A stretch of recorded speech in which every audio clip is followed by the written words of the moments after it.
Om Sairam. Short but स्वीटमध्ये आपलं सगळ्यांचं हार्दिक स्वागत आहे. नुकतंच काल आपण 30व्या अध्यायाचं पुनश्चरण केलं. आवर्तन आपण सगळ्यांनी पूर्ण केलं. 30वा अध्याय साई चरित्रामधला अतिशय भक्तिरसाने भरलेला असा अध्याय आहे आणि या अध्यायाबद्दल सांगावं तेवढं थोडी आहे. आणि मुळात म्हणजे की हा अध्याय ज्यावेळेला आपला वाचून होतो किंवा बाबा ज्यावेळेला आपल्याला या अध्यायापर्यंत पोहोचवतात किंवा या अध्यायाचं अध्ययन आपल्याकडनं करून घेतात, त्यावेळेला निश्चितपणे आपण बाबांच्या फार जवळ जातो. त्यामुळे हा साई चरित्रातला अतिशय सर्व साई भक्तांचा आवडीचा असा अध्याय आहे. या अध्यायाचं कथानक आपण जर बघितलं तर अशा स्वरूपाचं आहे की काकाजी वैद्य नावाचे सप्तशृंगी देवीचे उपासक आहेत, म्हणजे पुजारीच आहेत, की जे देवीच्या अखंड जवळ आहेत.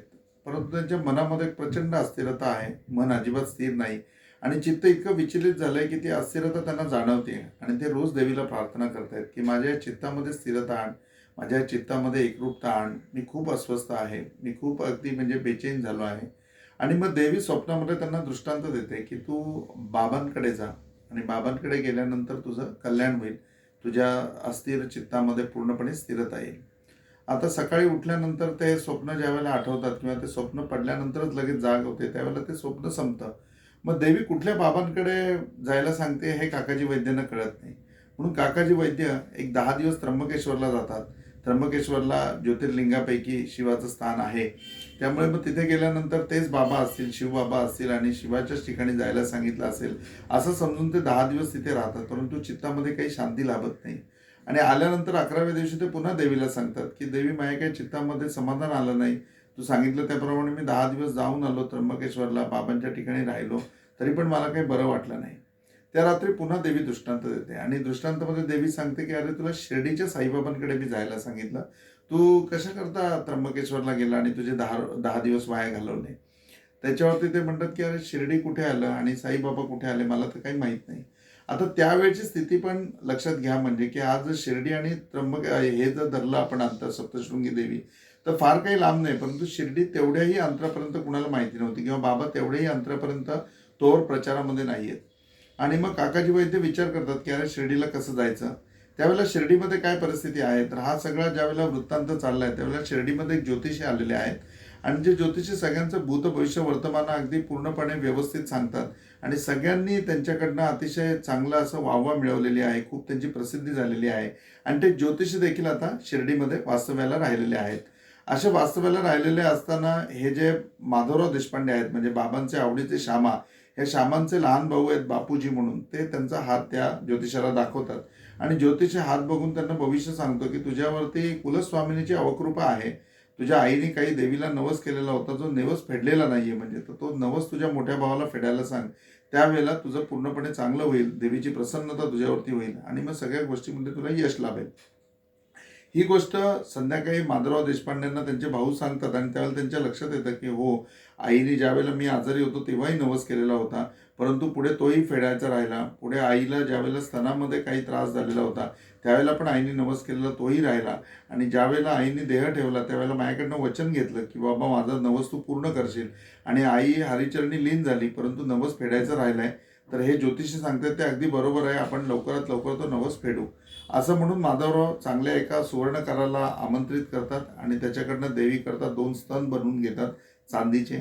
आणि ते स्तन हातामध्ये मिळाल्यानंतर माधवराव दुसऱ्या दिवशी सकाळी उठून बाबांकडे येतात आणि बाबांना सांगतात की तूच माझी पूर्णपणे तुळजाभवानी आहेस, तूच माझी सप्तशृंगी देवी आहेस, तूच माझी कोल्हापूरची महालक्ष्मी आहेस, सगळं तूच आहेस, तू सद्गुरू आहेस. तर हे तुझ्याकडे अर्पित करून घे आणि हे अर्पित करून मला या नवसातून मुक्त करून टाक, माझा नवस पूर्ण करून घे म्हणून. तर बाबा ते स्तन बघतात, हसतात आणि मग ते परत माधवरावांच्या हातात देतात आणि माधवरावांना सांगतात की नाही, तू देवीकडेच जातात, सप्तशृंगी देवीकडेच जा आणि सप्तशृंगी देवीलाच तू हे अर्पण कर म्हणून, वणीच्या देवीलाच तू हे अर्पण कर. मग बाबांचा पूर्णपणे अनुमती घेऊन, बाबांकडनं पूर्णपणे प्रसाद आणि आशीर्वचन घेऊन माधवराव देशपांडे म्हणजे श्यामा हे या ठिकाणी वणीच्या सप्तशृंगी देवीला येतात.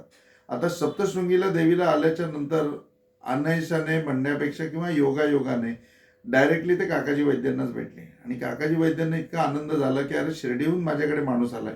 मग त्यांचा नवस वगैरे फेडला, दोघं जण बाबांच्याच लीला बोलत राहिले आणि त्या नवस फेडून झाल्यानंतर दुपारीच लगबग ते शिर्डीला निघून आले आणि काकाजी वैद्यांचं आणि बाबांचं दर्शन झालं. त्याच्यामध्ये ओव्या असं सांगतात की त्यांचं काही संभाषण पण झालं नाही. त्यांनी फक्त बाबांना बघितलं आणि ज्या क्षणी त्यांनी बाबांना बघितलं त्यावेळेला चित्ती पूर्णपणे समाधान पावले, चित्ती पूर्णपणे आनंद निर्माण झाला आणि एकाग्रता निर्माण झाली. मग काकाजी वैद्य त्या ठिकाणी जवळजवळ 10 दिवस शिर्डीमध्ये वास्तव्य केलं. बाबांचं सानिध्य लाभलं त्यांना आणि त्याच्यानंतर त्यांच्या चित्तामध्ये इतकी पूर्णपणे म्हणजे विश्रांती निर्माण झाली, इतका आराम निर्माण झाला की जी काही त्यांना बेचैनी होती ती बेचैनी निघून गेली आणि त्याच्यानंतर ते सप्तशृंगी देवीच्या ठिकाणी पुन्हा रुजू झाले. या ठिकाणी त्या अध्यायामध्ये ही पूर्णपणे कथा येते. हा 30वा अध्याय आहे.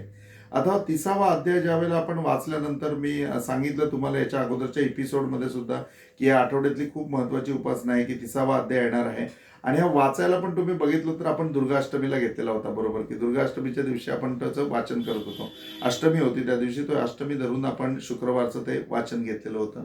तर मग त्या अष्टमीला आपण हा पूर्णपणे अध्याय जो देवीचा आहे तो वाचून घेतला. मग या अध्यायामध्ये एवढं असं काय आहे की ज्याच्यामधनं प्रेम निर्माण व्हावं.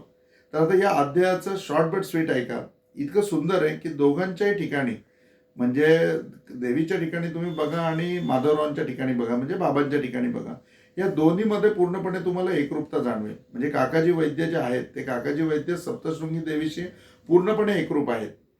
त्याचप्रमाणे इकडे माधवराव देशपांडे ते सुद्धा म्हणजे श्यामा सुद्धा बाबांशी पूर्णपणे एकरूप आहेत. तिकडे काकाजी वैद्य देवींच्या एवढ्या जवळ असून सुद्धा, देवीचे प्रथम पुजारक असून सुद्धा आणि देवीच्या एवढ्या सानिध्यामध्ये असताना सुद्धा त्यांच्या चित्तामध्ये ज्या वेळेला अशांती निर्माण होते त्यावेळेला देवी त्यांना सांगते की तू शिर्डीच्या साईबाबांकडे जा. आणि जे माधवराव देशपांडे म्हणजे श्यामा बाबांचे पूर्णपणे एकरूप आहेत, ते ज्या वेळेला नवस फेडून घे म्हणून बाबांकडे जात आहेत त्यावेळेला बाबा त्यांना काय सांगतात की नाही, तू सप्तशृंगी म्हणजे वणीच्या ठिकाणी जा. आता भक्तीच्या नियमाप्रमाणे बघितलं तर सद्गुरूच्या पायाशी 33 कोटी देवतांचा वास आहे. त्याप्रमाणे माधवराव देशपांडे श्यामांचं बरोबर आहे की ते बाबांना सांगतात नवस फेडून घे, पण बाबा नवस फेडून घेत नाहीयेत. बाबा त्यांना सप्तशृंगी देवीकडे वापरत आहेत. म्हणजे याच्यामध्ये तुम्ही बघाल तरी पूर्ण एक्सचेंज ऑफर आहे. ज्या ठिकाणी काकाजी वैद्य देवीशी एकरूप आहेत तर देवी त्यांना बाबांकडे पाठवते आणि श्यामा देशपांडे माधवराव देशपांडे बाबांशी एकरूप आहेत तर बाबा त्यांना देवीकडे पाठवतात. मग असं काय, हे आपल्या मनामध्ये पहिलं द्वंद्व निर्माण यायला पाहिजे. त्याच्या अगोदर मी सांगितलं की साई चरित्र ज्या वेळेला हातामध्ये येतं ना त्याच्या वेळेला तुमच्या हातामध्ये अनेक उपासना असतात. कोणी वेगवेगळ्या उपासना करत असतं. माझ्या स्वतःच्या बाबतीतलं सांगतो, मी व्यंकटेश स्तोत्राची उपासना आजही करतो आणि त्यावेळेलाही करत होतो. नित्य नियमाने मी व्यंकटेश स्तोत्र वाचतो. तर व्यंकटेश स्तोत्र वाचत असताना मी त्या उपासनेवरती होतो आणि मग मला असं साई चरित्र हातामध्ये आल्यानंतर मनामध्ये द्वंद्व निर्माण व्हायचं की अरे मी काय त्या उपासनेकडे तर माझं दुर्लक्ष होत नाही ना, अरे माझं विष्णूकडे तर कुठे दुर्लक्ष होणार नाही ना आणि मी बाबांचं करतोय. किंवा आता ज्या वेळेला पोथीचा हा ग्रुप काढलाय किंवा याच्या अगोदरच्या सानिध्यामध्ये ज्या ज्या वेळेला लोक येत होती त्यावेळेला कुणाला साई सच्चरित्र सांगितलं, बाबांबद्दल सांगितलं किंवा तो माहिती कुठून ऐकून आला तर त्याच्या मनामध्ये हेच द्वंद्व राहतं. अरे मी स्वामी समर्थांचं करतोय, अरे मी रामदास स्वामींचं करतोय, अरे मी शंकर महाराजांचं करतोय, अरे मी श्रीपाद श्री वल्लभांचं करतोय, अरे मी पांडुरंगाचं करतोय. मग हे सगळं करत असताना मी आता बाबांचं केलं तर चालेल का. आणि त्या बाबांच्या पोथीशी तो हळूहळू एकरूप व्हायला लागतो, साई चरणी तो पूर्णपणे लीन व्हायला लागतो. पण ते लीन होत असताना सुद्धा मनामध्ये द्वंद्व कायम राहतात की अरे मी त्या देवाचं करत होतो पण मग आता मी हे करतोय, मग ते माझ्यावर रागावतील का किंवा माझी सेवा पूर्ण होईल का, नाही तर उगाच भाराभर चिंध्या तर होत नाहीत ना. असं द्वंद्व मनामध्ये कंटिन्यू येत राहतं. हे सगळं द्वंद्व संपवणारा हा अध्याय आहे. आता ह्या अध्यायाचं जर अवलोकन केलं तर काकाजी वैद्यांना देवीने का पाठवलं साईबाबांकडे, मग देवी स्वतः चित्ताची शांती करू शकत नव्हती का, हा मनामध्ये प्रश्न उपस्थित व्हायला पाहिजे. आता आपलं बालपण बघा, आपल्या आई वडिलांनी आपल्याला जन्माला घातला, आपल्याला सगळे संस्कार देण्याकरता, आपल्याला ज्ञानसंपन्न करण्याकरता आपले आई वडील हे सफिशियंट होते, त्यांच्याकडे तेवढं नॉलेज होतं. पण असं असताना सुद्धा आपल्या आई वडिलांनी आपल्याला शाळेमध्ये घातलं. कशाकरता शाळेमध्ये घातलं, कशाकरता शाळेमध्ये पाठवलं, त्याचं कारण होतं की आपण गुणसंपन्न व्हावं, की आपल्यामध्ये गुण असावे, आपण गुणसंपन्न असावं, सद्गुण आपल्याला कळावा, विचार आपल्याला कळावा, विवेक आपल्याला कळावा आणि आपण शाळेमध्ये आलो. शाळेमध्ये आल्याच्या नंतर आपण हे सगळं ज्ञान संपादन करत असताना आपल्या कला जाणल्या गेल्या. मग कुणाला गायनाकरता पाठवलं, कुणाला वाद्यवाजनाकरता पाठवलं, कुणाला खेळांमध्ये वेगवेगळ्या ठिकाणी पाठवलं. मग हे शाळेने वेगवेगळ्या ठिकाणी तुम्हाला का पाठवलं, तर त्याचं कारण असं होतं, जसं वडिलांना वाटलं किंवा तुमच्या पालकांना वाटलं की तुम्ही ज्ञानसंपन्न व्हावं, तसं त्या शाळेमधल्या शिक्षकांना वाटलं की तुम्ही सर्वगुण संपन्न व्हावं, म्हणून त्यांनी तुम्हाला वेगवेगळ्या ठिकाणी पुढे पाठवलं आणि मग सर्व गुण संपन्न तुम्ही निर्माण झालात.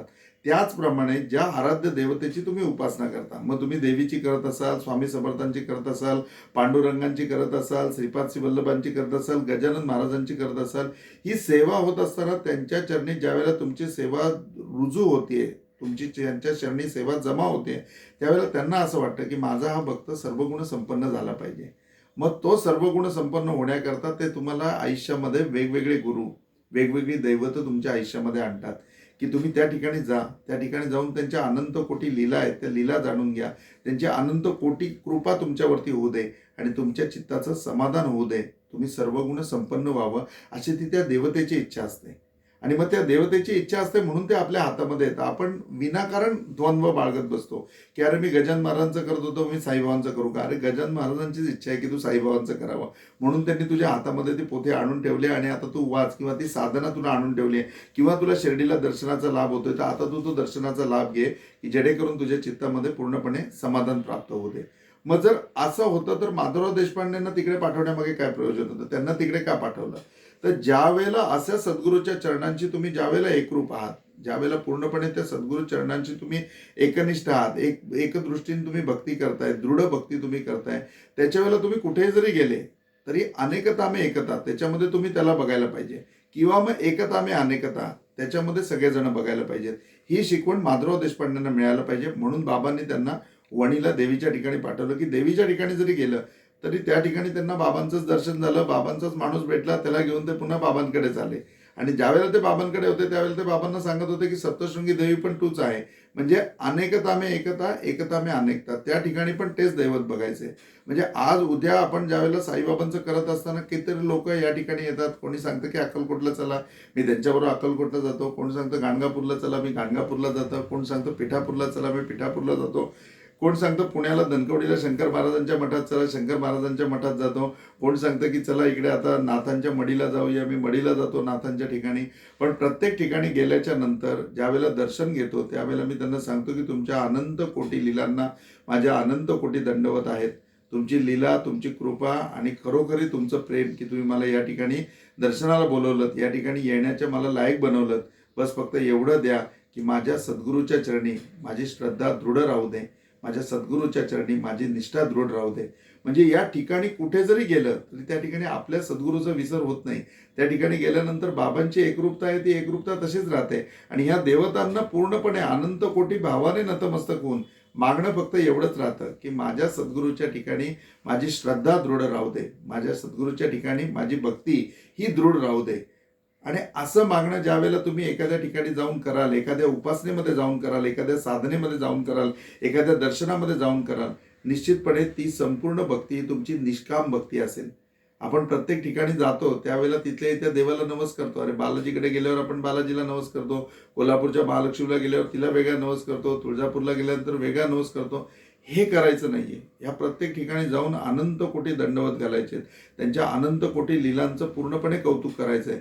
परंतु तेथे गेल्यानंतर आपल्या सद्गुरूच्या चरणांची आपण आणखीन दृढ व्हावं, आपल्या सद्गुरूच्या चरणांची आपली आणखीन निष्ठा जडावी, ही त्यांच्याकडे प्रार्थना करावी.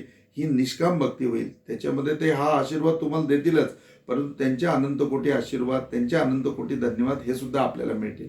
आणि हा 30वा अध्याय आपल्याला हे समजावून सांगतो की एकता में अनेकता. तू आता कुठेही जरी गेलास तरी त्याच्यामध्ये बाबा बघ, आणि बाबांच्या ठिकाणी आल्यानंतर तुझं दैवत जे असेल त्याचं दर्शन बाबांना तुझ्यामध्ये बाबांमध्ये तुला घडेल. तुला प्रत्येक ठिकाणी एकता में अनेकता आणि अनेकता में एकता याचा लाभ होईल आणि आपल्याला सगळ्यांना तो लाभ घ्यायचा आहे.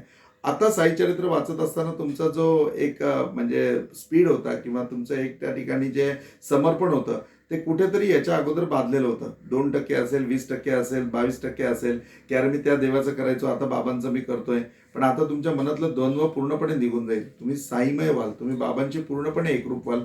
आता पोथी वाचताना हे मनातच राहणार नाही की अरे गजानन महाराजांनीच मला हातामध्ये साईचरित्र आणून दिले आणि आता बाबांची सेवा करायला सांगितले. हा भाव तुमच्या मनामध्ये निर्माण होईल आणि मग ते साईचरित्र आणखीन तुम्हाला पूर्णपणे कृपादृष्टी तुमच्यावरती करेल. त्यांच्या अनंत कोटी रूपांचा, त्यांच्या अनंत कोटी कृपेचा तुम्हाला पूर्णपणे लाभ त्याच्यामध्ये होईल. आणि मग असं असतं की कितीतरी वेळेला आपल्याला जीवनामध्ये तुम्ही सगळे ग्रुपमध्ये जी लोक आहात तर त्याप्रमाणे तुम्ही सोसायटीमध्ये प्रत्येकाशी कनेक्टिंग आहात. तुमचं प्रत्येकाचं नाही म्हटलं तरी 10-20 लोकांशी खूप क्लोज रिलेशन आहेत. मग त्याच्यामधली काही लोक वयाने मोठी असतील तर काही लोक वयाने लहान असतील, काही लोक तुमच्या बरोबरीचे असतील, परंतु ही सगळी लोक तुम्हाला काही ना काही विचारायला येतात, काही ना काही आधार मागायला येतात, कुठे ना कुठे प्रत्येकाला सिंपती द्यावी असं तुमच्याही मनामध्ये असतं. परंतु आपण हातबल आहोत, आपण त्याच्या पलीकडे काही करू शकत नाहीये किंवा आपण फक्त त्यांचं ऐकून घेऊ शकतोय. पण अशा वेळी एक नक्की करू शकता की एक तर त्याच्याकरता साधनं वापरू शकता, त्याच्याकरता उपासना वापरू शकता किंवा त्याला या साधनेमध्ये किंवा त्याला या उपासनेमध्ये घेऊ शकता. तर आता हा ऑप्शन तुमच्याकडे वाढला की आता कोणी तुम्हाला सांगायला आलं तर तुम्ही निश्चितपणे त्याला सांगू शकता, हे तू साई चरित्र वाचायला सुरुवात कर, असा असा ग्रुप आहे, या ग्रुपमध्ये ये तू, आपोआप तुझं कल्याण होईल. किंवा तू हे नामस्मरण वगैरे सगळं असतं, जी आज्ञा येते ना बाबांकडनं तू तसं करत जा, या समस्येमधनं तू नक्की पूर्णपणे सॉल्व्ह होशील, तुला कुठल्याही प्रकारचा त्रास राहणार नाही. या सांगताना दोन गोष्टी आहेत. एक तर 30वा अध्याय आहे की ज्या 30व्या अध्यायामध्ये तुम्हाला माहिती आहे की आता जर त्याच्याकडे साई चरित्र पोहोचवत आहे तर ते तुमचं फक्त एक माध्यम आहे. त्याची जी कोणी देवता आहे त्या देवतेला वाटतं की आता त्यांनी बाबांचं करावं आणि त्याच्या आयुष्यामध्ये पूर्णपणे त्याच्या चित्तामध्ये समाधान प्राप्त व्हावं. ती संधी आता तुम्हाला आहे, ते पुण्य आता तुम्हाला मिळू शकतं, ज्या पुण्याचा तुम्ही पूर्णपणे लाभ करून घेऊ शकता. दुसरं पार्टमध्ये म्हणजे की तुम्हाला स्वतःला अनुभव आहे की हे चरित्र वाचायला लागल्यापासून तुमच्या स्वतःमध्ये काय बदल झाले, हे चरित्र वाचायला लागल्यापासून तुमच्या स्वतःच्या आयुष्यामध्ये काय चमत्कार झाले. हे सगळे चमत्कार, हे साक्षात्कार, याचा तुम्ही स्वतः घेतलेला अनुभव आहे, जे फिलिंग आहे, तुमच्या चित्ताची जी काही शांती आहे, जे काही समाधान आहे, या गोष्टी तुम्हाला स्वतःला जाणवत आहेत. मग तेवढं तुम्ही छातीटोकपणे समोरच्याला सांगू शकता. आणि मग जसं आहे की दुजियाचे हित चिंतावे, होईल तितके भले करावे, यथानुशक्य धर्म आचरावे, तेव्हाची मिळे साई पाय. ही बाबांच्या बाबतीतली ओवी आहे, ती पूर्णपणे आपल्याला रास्त होते. मी गेली 14 वर्ष ह्या ओवीवरच माझं आयुष्य पूर्णपणे जगतोय.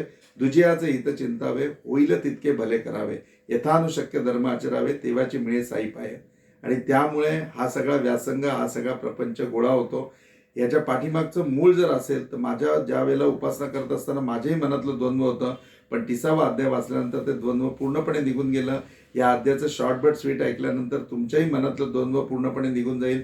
तुम्ही पूर्णपणे साईमय व्हाल आणि निश्चितपणे आणखीन प्रचार कराल. जी नावं, जी लोक तुम्हाला वाटतील, बिनधडक सांगा, बिंदास सांगा, त्यांचं 100% इथे येऊन कल्याणच होईल. आणि मग राजेशदादा, सोनालीताई यांनी जो एवढा मोठा ग्रुप केलेला आहे, त्या ग्रुपचं पण सार्थक होईल, आपण करत असलेल्या साधनेचं पण सार्थक होईल आणि आपल्या कृतीमधनं पण हे सिद्ध होईल की आता आपल्याला बाबा समजायला लागलेत, बाबांची कृपादृष्टी आता आपल्यावर व्हायला लागली. शॉर्ट बट स्वीटमध्ये इतकंच. पुन्हा दुसऱ्या शॉर्ट बट स्वीटमध्ये भेटू. ओम साईराम.